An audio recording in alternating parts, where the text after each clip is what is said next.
गायत्री महामंत्र से हम आरंभ करते हैं। जी। ओम भूर्भुवः स्वः तत्सवितुर्वरेण्यं भर्गो देवस्य धीमहि धियो यो नः प्रचोदयात्। विवेकानंद योग अकादमी में मोहित जी आपका स्वागत है। जी, प्रणाम। हम सभी को प्रसन्नता है, आह्लाद है कि आपने हमारी अकादमी से पढ़ करके जेआरएफ क्वालिफाई किया है। तो सर्वप्रथम आपको जेआरएफ क्वालिफाई करने के लिए बहुत-बहुत शुभकामनाएं पूरे विवेकानंद अकादमी की ओर से। बहुत-बहुत धन्यवाद। आप सभी को अपना परिचय बताने का कष्ट करें, किस प्रकार आपका अध्ययन रहा है, कहाँ-कहाँ से आपने अध्ययन किया है? जी, मैं मोहित पांडे खजुराहो मध्य प्रदेश का रहने वाला हूँ। पहले मैं बैचलर मैंने यहाँ शास्त्री किया काशी हिंदू विश्वविद्यालय से। उसके बाद जो मास्टर है मेरा, वो देव संस्कृति विश्वविद्यालय से पूरा हुआ है। और जैसे कि सब जानते हैं, बीच में कोरोना आ गया था, जिस वजह से विश्वविद्यालय को छोड़ कर के घर में रह कर के ऑनलाइन पढ़ाई करनी पड़ी। जब जो है मनन भैया आपके द्वारा विवेकानंद योग अकादमी से मुझे जुड़ने का सौभाग्य प्राप्त हुआ। बहुत बढ़िया। तो आपने हमारे विवेकानंद अकादमी से पढ़ा, पढ़ने के दौरान किन-किन शिक्षकों से आपने कौन-कौन से विषय पढ़े हैं? तो स्टार्टिंग तो करते हैं आपसे ही। सबसे पहले आप ही आए थे जिन्होंने उपनिषद पढ़ाए थे, योग सूत्र पढ़ाया और हमारे सर थे मार्गन सर जिन्होंने फर्स्ट पेपर पूरा पढ़ाया, मैथ वगैरह सब कुछ पढ़ाया, बड़े अच्छे से समझाया। और योग सूत्र थी हमारी श्वेता मैम थी, श्वेता मलिक मैम, अनुजा जी जिन्होंने हठ योग पढ़ाया, सुरेंद्र भैया हैं, शिवानी मैम हैं और हमारे वो क्या नाम थे सुरेंद्र भैया थे हाँ, इन लोगों ने इनसे पढ़ा। और पढ़ने के साथ-साथ जब कभी पर्सनल डाउट भी होते थे तो भी आप लोगों से हेल्प ली है। काफ़ी सहयोग मिलता रहा है जिस वजह से जो मैं बैचलर करके गया शास्त्री ज्योतिष से, तो जब मैं योग में आया तो एकदम नया था, बस संस्कृत का ज्ञान था। जब आप लोगों का ऐसे सहयोग मिला, सीखने को मिला तो फिर योग में आगे बढ़ कर के मैं काफ़ी कुछ सीखा है, समझा है। आपका संस्कृत बैकग्राउंड होने के कारण योग में आपको किस प्रकार सहजता महसूस हुई? कि जैसे आप जितने देखते हैं योग के सभी शास्त्र संस्कृत में हैं। उदाहरण से जी, लेते हैं, जैसे जी, योग दर्शन है, उपनिषद जी, है, हठप्रतिका, घेरण संहिता, जितने हठयोगिक ग्रंथ हैं, सब संस्कृत में हैं। तो आप जी। संस्कृत का आपका बैकग्राउंड होने के कारण किस प्रकार आपको सरलता रही? साथ ही साथ साइंस साइंस जैसे एनाटॉमी, फिजियोलॉजी ये साइंस का विषय है, थोड़ा साइंस से जी, संबंधित रखता है और जी। योगा थेरेपी है। इन विषयों में किस प्रकार कठिनता आई और आपने उसको सरलता से किस प्रकार समाधान किया? तो जब मैं कक्षा 8 में था, तो 8वीं के बाद पापा ने मुझे भेज दिया था गुरुकुल में पढ़ने के लिए।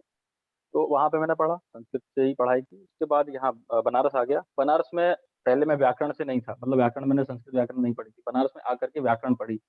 तो व्याकरण जब बनारस में आकर के पढ़ी, तो संस्कृत में धीरे-धीरे ज़्यादा नॉलेज होने लगा। पहले वही संस्कृत थी जो सामान्य पढ़ाई जाती स्कूलों में। फिर जब व्याकरण पढ़ी, तो ट्रेडिशनल व्याकरण में जब मैं आया, उसके बाद साहित्य से था मैं, तो साहित्य के ग्रंथ पढ़े। गुरुजी लोग थे जो पढ़ाते थे अन्वय व्याख्या के साथ। तो वैसे करके धीरे-धीरे संस्कृत में आसानी होने लगी। और जब शास्त्री किया तो शास्त्री तो पूरा संस्कृत में ही था, संस्कृत में ही पढ़ना, संस्कृत में ही एग्ज़ाम लिखने, तो इस तरह से संस्कृत आने लगी।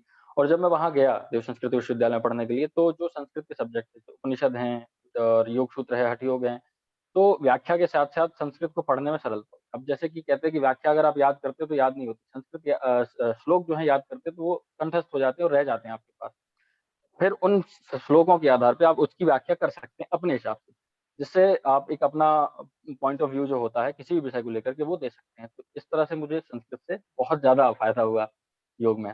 और रही बात एनाटॉमी की तो एडमिशन थोड़ा लेट हुआ था मेरा देव संस्कृत विश्वविद्यालय में। तो स्टार्टिंग की एनाटॉमी थोड़ी छूट गई थी। उस समय हमारी मैम थीं, ज्योति मैम जो कि महाराष्ट्र से थीं। उन्होंने मुझे जो है बहुत हेल्प करी।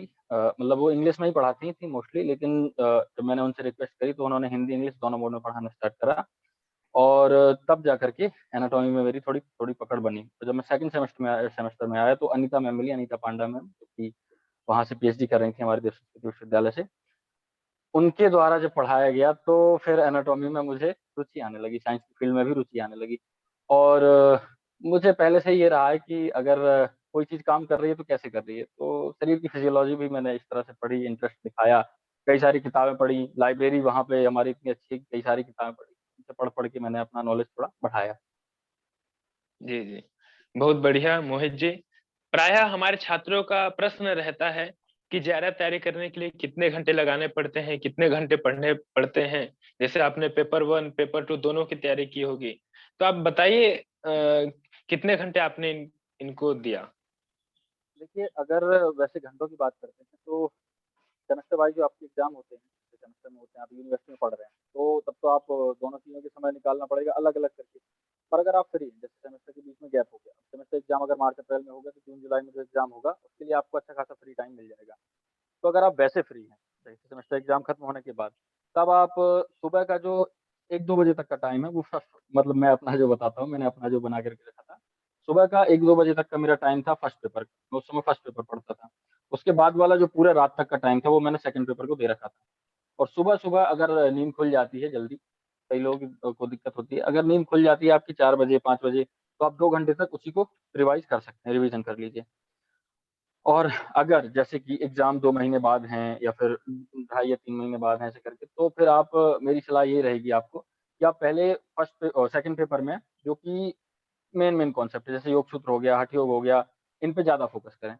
और सबसे बड़ा योग सूत्र में जो मेरा प्लस पॉइंट था, हम 4 दोस्त थे, रात में चारों दोस्त जुड़ते थे। प्रतिदिन योग सूत्र का पाठ करते थे पूरा और किसी एक अध्याय का हिंदी में व्याख्या पढ़ा करते थे।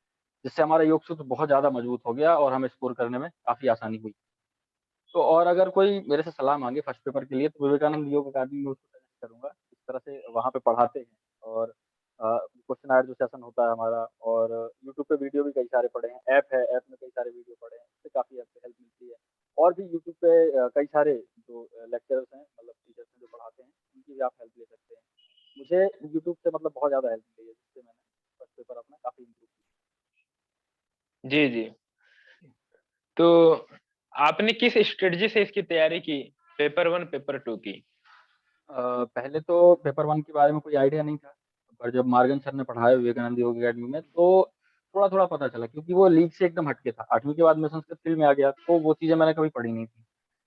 और जब उन्होंने पढ़ाया तो धीरे-धीरे जाना कि भाई करना तो यही है, करना तो पीएचडी हायर एजुकेशन में जाना चाहिए, तो पढ़ना ही पड़ेगा, रिसर्च पढ़नी होगी, टीचिंग पढ़नी होगी, हायर एजुकेशन पढ़ना होगा, आईसीटी सब आना चाहिए। तो वहाँ से थोड़ा इंटरेस्ट जागा। उसके बाद फिर रिसर्च थर्ड सेमेस्टर में हमारे रिसर्च थी, तो वहाँ से रिसर्च पढ़ी। और जब लगा कि नहीं, सिर्फ सेकंड पेपर के बेस पे जेआरएफ क्लियर नहीं हो सकता, थोड़ा बढ़ाना पड़ेगा, तो फिर मैंने यूट्यूब का सहारा लिया।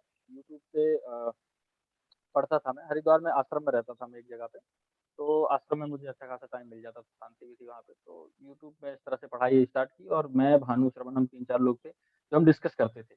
डिस्कस करने के साथ-साथ अभी अगर कभी लगता था तो हमारे जैसे सीनियर हैं जो जेआरएफ हो चुके हैं, जिनमें आप भी शामिल हैं, तो ऐसे करके फ़ोन करके उन लोगों से पूछ लेते थे कि इसकी तैयारी कैसे करें, इसकी तैयारी कैसे करें? तो वो लोग एकदम मतलब कभी ऐसा लगा नहीं कि कहीं से हेल्प नहीं मिल रही है। हमेशा हर जगह से सपोर्ट मिला है, जिसकी वजह से ये सफलता मुझे मिल पाई है। जी, जी। प्रायः छात्रों का प्रश्न रहता है कि कोचिंग लेने की आवश्यक है? बिना कोचिंग के भी तो व्यक्ति जेआरएफ कर सकता है, तो क्या आप कोचिंग क्यों लें? देखिए किताबें आप दुकान से जाकर के खरीद सकते हैं, उन्हें पढ़ सकते हैं, लेकिन उन जो ज्ञान है, जो आपने बटोरा है, उस ज्ञान को कैसे प्रदर्शित करना है, कैसे एग्ज़ाम में जाकर के उसको मतलब यूज़ करना है, वो एक गुरु ही बता सकता है। ऐसा नहीं है आप खुद से वो सीख जाएँ। उसके लिए या तो फिर आपको बहुत टाइम लग जाएगा, बहुत मेहनत लग जाएगी। अगर आपको मेरी सलाह ये है अगर आप नए हैं तैयारी करने की, हाँ, 1-2 बार अगर आप एग्ज़ाम दे सकते हैं, तब शायद आप तैयारी खुद से कर सकते हैं। लेकिन अगर आप नए हैं, तो आपको किसी के मार्गदर्शन की आवश्यकता पड़ेगी। तो और कोचिंग जो है इसमें काफ़ी हेल्प करती है क्योंकि जो टीचर्स हैं विवेकानंद योग अकेडमी के या फिर और भी जो अकादमी काफ़ी सपोर्टिव होते हैं। तो इस तरह से जो कोचिंग है, वो लेना ज़रूरी है। जी। अंतिम मेरा प्रश्न ये है कि जी। आप योग के विद्यार्थी हैं, योग को अपने जीवन में जीने का भी प्रयास करते हैं, अनुभव करने का भी प्रयास करते हैं। तो आपने कुछ मानसिक एकाग्रता के लिए, बौद्धिक एकाग्रता के लिए, बौद्धिक तीक्ष्णता के लिए, बुद्धिमत्ता आपकी बढ़े और परीक्षा में आप अच्छे रिज़ल्ट ला पाएँ, इसके लिए आपने कुछ यौगिक अभ्यास किए? जी, बिल्कुल किया। सबसे पहली बात तो ये कि मुझे अच्छा स्थान मिल गया जैसे कि हरिद्वार। हरिद्वार में भी गंगा के पास वाला स्थान, आश्रम। तो पहले ही पवित्र भूमि, तो वैसा स्थान मिला उसके बाद गंगा जी मिली तो कभी-कभी वहाँ स्नान करने भी जाते थे। और सुबह-सुबह उठने के बाद मेरा ये था कि छत पर पे जाकर के थोड़ा-सा टहलना है आपको और वहीं पे जाकर के ओम चैंटिंग करना है बैठ कर के सुबह-सुबह। उसके बाद आना है, तो फिर आप जो है मैट लेकर के जाइए, सूर्य नमस्कार करिए, उसके बाद थोड़े-से और शारीरिक अभ्यास, सूक्ष्म व्यायाम कर सकते हैं। अगर पढ़ाई के पढ़ाई के साथ-साथ ज़्यादा टाइम नहीं मिल पा रहा है, तो सूर्य नमस्कार, प्रज्ञा योग सबसे बढ़िया है, उत्तम है। आप इन दोनों को करिए, उसके बाद भ्रामरी प्राणायाम हो गया, नाड़ी शोधन हो गया, कपालभाति भी कर सकते हैं। ये 3 प्राणायाम जो है, मुझे इनसे काफ़ी हेल्प मिली है, जिससे मन जो है शांत रहता था और पढ़ाई में काफ़ी हेल्प और जो है नींद पे काफ़ी कंट्रोल रहता था। कई बार मुझे ऐसा हुआ है कि रात में पढ़ते-पढ़ते 11 बज गए, 12 बज गए, पर एग्ज़ाम के आखिरी दिनों में 11-12 बजने के बावजूद भी प्रायः 3-4 बजे सुबह नींद खुल जाती थी, फिर नींद नहीं आती थी, तो उसी समय में पढ़ता था। जी, जी, जैसा कि हम जान पा रहे हैं, आप काफ़ी परिश्रमी रहे हैं और बहुत लंबे समय से आपने जो है संस्कृत का अध्ययन किया और संस्कृत के विद्यार्थी पढ़ाई शास्त्र में परिश्रम करते हैं। जितने भी शास्त्र ग्रंथ हैं, उनमें वो इतना परिश्रम कर लेते हैं कि बाह्य जगत में फिर वो जब परिश्रम करते हैं, तो वो चीज़ें अपने आप क्लियर होते जाती हैं, क्योंकि शास्त्र में उनका परिश्रम बहुत अपार होता है। स्वयं मैं गुरुकुल का विद्यार्थी रहा हूँ और मैं जी, जानता हूँ कि संस्कृत के शास्त्र में कितने परिश्रम की आवश्यकता होती है। चाहे वो बिल्कुल, व्याकरण के शास्त्र हों, चाहे साहित्य के शास्त्र हों, चाहे ज्योतिष के शास्त्र हों। एक-एक शास्त्र को लगाने में, उसको अभ्यास करने में जो परिश्रम लगता है, वो परिश्रम अपार होता है। उसी प्रकार आपने एक अच्छा परिचय दिया है। संस्कृत के विद्यार्थी होते थे, आप योग में आए हैं और योग में आपने जेआरएफ क्वालीफाई किया है, तो ये बहुत बड़ी उपलब्धि है आपके लिए मोहित जी। मैं पूरे विवेकानंद अकादमी की ओर से आपको बहुत-बहुत शुभकामनाएँ देता हूँ और अग्रिम भविष्य की भी आपको शुभकामनाएँ देता हूँ कि आप बहुत-बहुत। निरंतर आगे बढ़ते रहें और इसी पथ पर अग्रसर रहें और भगवान आपका सतत मार्गदर्शन करते रहें और हम लोग से जिस प्रकार का मार्गदर्शन होगा, हम सतत आपके लिए तैयार हैं। बहुत-बहुत शुभकामनाएँ मोहित जी। बहुत-बहुत आभार भैया जी, प्रणाम। प्रणाम, प्रणाम।